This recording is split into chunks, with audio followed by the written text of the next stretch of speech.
Hello BookTube, and hello AuthorTube. I have a tag for you today on Tag Tuesday, one of many tags I'm hoping to do today. I've got the rad pad already here. It's an AuthorTube tag, because I feel at times that I have neglected AuthorTube, a wonderful and vibrant community that has only grown exponentially while I have largely looked away from it. And so I've been re-exploring some of those channels, especially as they enter into a new fever pitch in preparation for NaNoWriMo. And I encountered this tag, which was, I saw it on JC Carpenter's channel. I'll leave a link to that channel down below. I'm not 100% sure off the top of my head if it was created on that channel in that video. But it's called the Get to Know the Writer tag. And I thought that was appropriate since I'm sort of reacquainting myself with AuthorTube. Just a bunch of basic writerly questions that will serve the same function as a lot of their basic BookTube questions serve on basic BookTube tags, which is to introduce you to potential new viewers, only this time AuthorTube viewers. And question number one is, at what time of the day do you usually write? This is one of many questions in this tag that I think is geared towards people who are students or who work, go to a job, or did once upon a time go to a job, that sort of thing. It doesn't map completely onto my own experience because I don't do anything else but read and write and tend to my little Frida Bean, my little dog. So, but nevertheless, there are times, because as we're going to get to later in this tag, I do have certain routines in writing. For instance, I don't ever write very first thing in the morning, like from the hour before dawn until the sun is well up in the sky. I usually don't write during that time. I might, if I'm feeling like writing, I've got itchy fingers during that time, I might take that time to clean out email. But usually I spend that time idling, spending time talking with Frida, or reading, or both. Writing tends to need a little more topspin than that, so I don't tend to prosecute it first thing. And then early in the morning after that, once the day has gotten out and about, once my Catholic sensibilities forbid me to still be in bed, then I'll take Frida out, we'll walk around, we'll stretch, we'll get to know the day, get our sense of bearings underneath us, start to do things and whatnot. And then comes the morning and the late morning and then noontime. And that first block of writing I usually give over to the least savory aspect of my writing duties that day, specifically to get it out of the way so that the afternoon and the evening feel free of it. So that depends. What that thing is will depend. I do a lot of freelance work, a lot of deadline work, and it'll almost always be something like that. Or in rare cases, annotating something that someone has sent me that I can't get out of, that I can't refuse to do. But the work that I tend to do in those first 2 hours may seem counterintuitive to start your day with unsavory or boring work, but that's what I do first, specifically in order to free up the rest of the day, so that you feel like you're on vacation at noon. And then usually in the afternoon, from noon until my little dog and I have one big walk during the day. Big in relative terms, she's a tiny little thing, she's 10 pounds, so we don't have to cover all of creation, but one larger, longer, more interesting walk, the big walk in the afternoon. So from noon until that big walk, I will usually just read. And then there's the walk and there's supper, and then this is an old habit from the many years when I worked, when I had a job, when I put on pants and a shirt, and when I had a desk and all that sort of stuff, where evening was the time for work. Now that isn't technically true anymore. I can rearrange my day any way I like now, but that habit is old and ingrained. So once all of that is over, the festivities of the walk and the meal and all that sort of stuff, then comes the evening of writing. And the evening of writing is from, I don't know, 6:30 thereabouts until midnight, depending on how much work I have to do. If you are a freelancer, the more work you have, the better things are to do, not the worst. So under ideal circumstances, I would write from around 6 or 6:30 until midnight. At midnight, I stop writing. I turn off all electronics, all connection with the outside world. And the reason those two things go hand in hand is because when I am writing, I am intimately connected with the outside world, intimately so. Every reference, every allusion, every callback to anything that I've read, any quote, I indulge enormously in the absolute luxury of being able to spot check those things instantly as I'm writing, rather than leave what I used to leave, a bracket and then 2 uppercase X's and then a closed bracket after those spots in the handwritten or the typed first draft of what I was writing. I used to have to do that because back before the internet, it was deadly to get up and search for each of one of those things and have them right before you keep going. Absolutely deadly. You'd get no work done. You had to just fly along, and when you encounter something, when I would encounter something and think, okay, well, I want a quote here from Pilgrim's Progress, but I'm not 100% sure of the quote, and I don't want to get up to check it because I could get distracted. So I will just leave a bracket with 2 X's here, and that means when I'm going over it, I can double check that. I can put all that information in, the height of the Eiffel Tower or a quote from Sherlock Holmes or whatnot. Now I don't have to do that. Now I can instantly spot check those things without much risk of being distracted, without much risk. It used to be I had to get up and check a reference work, which would get the dogs up, which would get me distracted in very fundamental ways. Now, oh no, now I can just fly through. And that's great, absolutely great. And that means that while I'm writing, I'm connected with the internet. Unlike a lot of my fellow 20-somethings, I don't have any problems with self-control. And I don't have any problems with forcing myself to stop doing something. So although I might get distracted, I can pull myself right back when it's online, when it's just online. When I'm not moving around from room to room, when somebody's not looking at my face, then that's easy enough to control. And then at midnight, I stop writing and read without doing anything else. So I guess so it's different times of day for different types of writing. Question number 2, do you outline your work or just wing it? Most of my work is freelance writing, and I don't outline that at all. I outline my fiction. Absolutely. Absolutely I do. I don't know how people don't. I really don't. I'll have to study that now that I'm making a deeper reacquaintance with AuthorTube. But I don't know how people do that. I don't know how they write blind. But in terms of the nonfiction that I write, essays and book reviews and sometimes exposition, I don't outline any of that. I've been doing that kind of writing for so long and so much of it that it sort of organizes itself in my head. Even something as passionate and personal as a book review will be organizing itself in my head while I'm finishing the book. And especially if I'm rereading it with a pencil in hand, then that becomes a question of points, emphasis, jokes, zingers, that sort of thing, and that organizes itself, so I don't need to write any of that down. Question number 3, what authors do you admire the most? I don't admire any authors. It just gives them ideas. Question number 4, what's your least favorite genre to write or read? I think in this case it would probably be the same, and that is soulless exposition.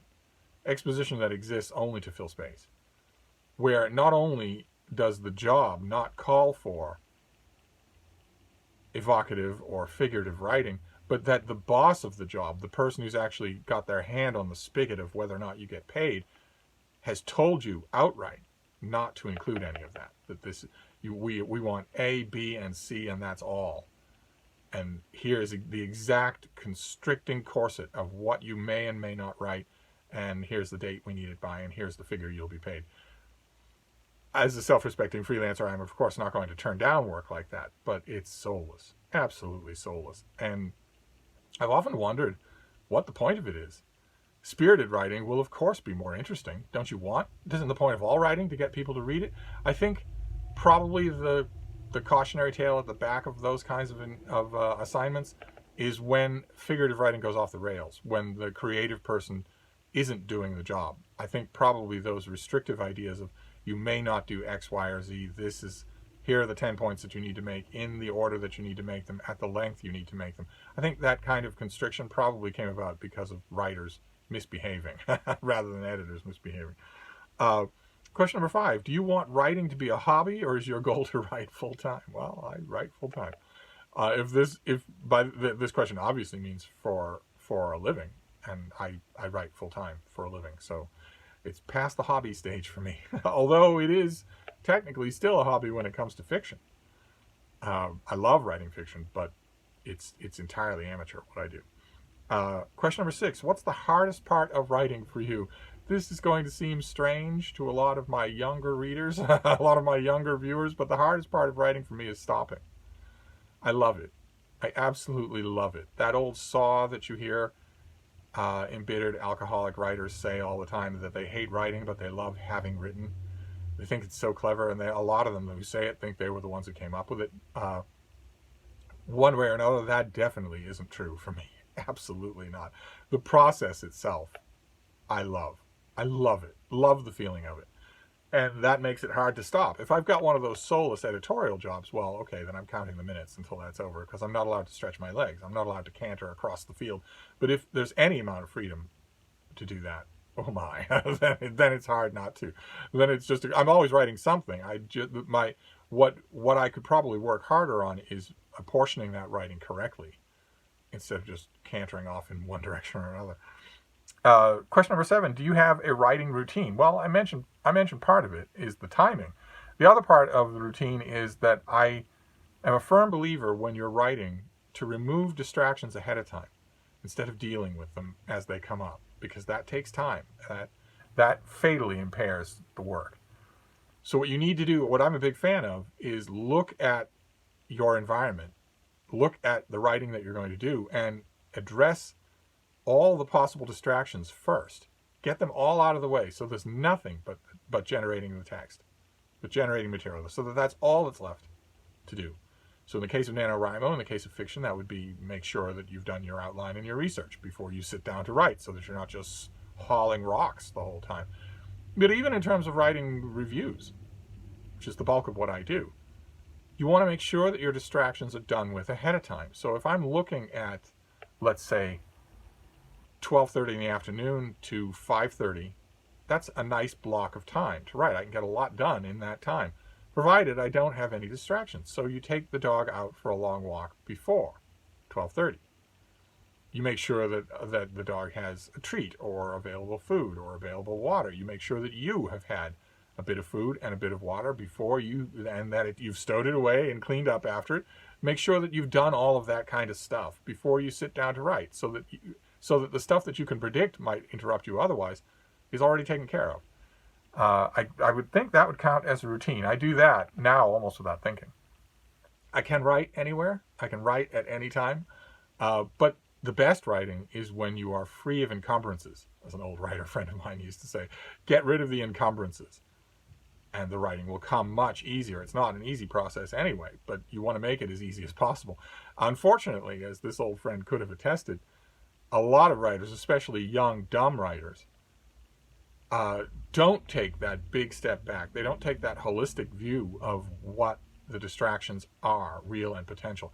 Instead, they think the way I will clear out, they think all my distractions are internal, which is totally wrong. And they think the way I'll do that is with a good stiff drink. Writer's drink. That's what they do. I've heard that in those words from many, many writers. It's insane and always counterproductive. It never produces anything that's worthwhile. It never produces anything that actually reaches readers. So it is a waste of time. Counterproductive in the extreme. Now, the key is to clear out the obstructions first. And obstructions are always external. They always are. If you have prepared yourself, then your obstructions will not be internal. But we'll be getting to that in this very next question. Number 8, what is your solution to writer's block? I have a long and complicated history of ranting out in the backyard about writer's block. The tempting thing for me to say is that it doesn't exist, but of course you know that it does. What the more accurate, quick reduction for me to say is that it shouldn't exist. You have very little time to make your voice heard in the world. You have very little time. In about 10 minutes, you're going to be dead of old age, of an unforeseen accident, when the first glass-walled skyscraper, the ones that have all windows and no concrete, when the first of those was built here in America, it was certified as fine. The engineers said this is completely sound, and it wasn't. And a big one of those 6-foot-tall window panes of glass broke from its moorings, sailed straight down the side of the building, caught the updrafts of the warm air at the bottom of the building, flattened horizontal, sailed horizontal, and cleanly, instantly decapitated someone who was standing at the entrance to a subway platform. He was about to go down the steps into the subway, and a pane of glass came straight across his shoulders and decapitated him. And we know for a fact, documented, that that person had many plans for that day. Which isn't to say that you should walk around in fear of glass-walled buildings. It's to say you don't have a guarantee of time. So if you're making the same mistake that I once made and saying, well, I do want to write a novel about the Roman Empire, but I'll wait until I retire, stop making that mistake. Your time is not given to you. It's not a punch sheet that you will dutifully fill out and then you reach a certain point and hit retirement. And not to hit this point too strongly, but look around at the retirees you know. It's not like they retired, they took a weekend to unspool, and then they buckled down and went straight to work. Retirees waste more time than anybody, in spite of the great plans that they made. So writer's block shouldn't exist because you have almost no time. You should be eagerly pouring out the stuff that's inside you, refining it, shaping it, informing it, and pouring it out. You should be eagerly doing that, especially since you have the freedom to do that. The 99.9% of the human beings in the history of your race did not have. They did not have the freedom to do that. You do. So you should. So writer's block should not exist. But the question says, what's your solution to writer's block? And I don't experience it myself. Obviously, I don't experience it myself. Writer's block would have to be full-blown quadriplegic paralysis to be real, to be actually real. Because you have a brain, and you have a hand, and you have a pen. You can make yourself write. So writer's block means, I don't know, you're not feeling it, the muse isn't there, the magic has gone, or any of those idiotic euphemisms. I don't feel that myself. If I don't feel much like writing, well, I do it anyway. I do it anyway. And that's one of the benefits, I think, for me. It might not work for you, but for me, one of the benefits of scheduling the worst, most unappealing work first is that it gets the engine running. It gets the gears in place. You start moving words around and reaching a conclusion and having that sense of having a task A that is now finished, task B that is now finished, task C that is now finished. So that by the time noon comes around, by the time you stretch your legs and go for a little walk and then get back and clear out your distractions and sit down to work on stuff that much more appeals to you, all the gears are working. Anyway, you're all limbered up, so to speak. The brain is just like any other muscle. It needs to be treated that way. You need to limber it up and stretch it in order to get the best results. So that's one of the ways that works for me. It makes the morning unappetizing. You get up, you walk around first thing with the sun coming up, and then you think, the next 2 hours are not going to be pleasant. But you do them anyway, and that almost invariably makes it so that the afternoon and evening works just fine. So I don't experience writer's block, but I've known many young writers who did, and they have asked me for advice. And that is my advice. A variation of that, maybe a less Jesuitical variation of that, would be make yourself write. Make yourself write a paragraph. Then make yourself write another one. Writer's block is not actual physical muscular paralysis. You can make yourself write words. Do that. Do that. You have a human brain, you have a writing brain. You won't have to do much of that before it starts to engage. Writer's block is very different from a plotter's block. If the thing that you are writing, the amorphous thing, the thing that's in your notebooks or your outlines or your head that you are writing, if that thing has problems, that's a different thing completely. But if that thing doesn't have problems, or it doesn't have any more problems today than it had yesterday, and you just don't feel it because the magic's not there, because the muse isn't talking to you, then make yourself write. Make yourself do it. That's always possible, and I've found that that works. And question number 9 is, how long have you had a writing blog? I don't have a writing blog, and I suspect that these two questions, this one and the next one, betray the origin of this tag. It was probably originated in the blogosphere. I don't have a writing blog. I've never actually had a writing blog. I've had reading blogs many, many times, but I've never had a writing blog. The closest that I've come would be teaching writing. I've taught writing many times, but never, those are just daily classes. I've never kept a blog on the subject.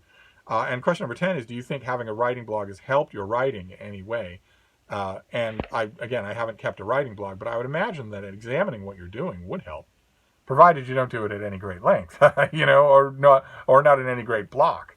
Because the most important thing for you to do if you're a writer is write, not write about writing. So I imagine thinking about it to some extent would help, but as long as you don't overdo it. Plenty of people overdo the meta aspect of writing.